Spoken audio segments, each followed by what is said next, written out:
فسبحان الله حين تمسون وحين تصبحون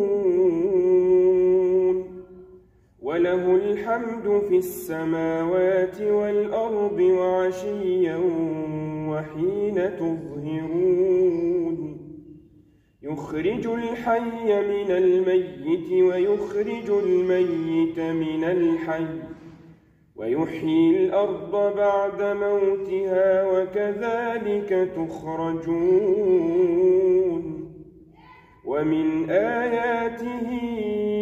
أن خلقكم من تراب ثم إذا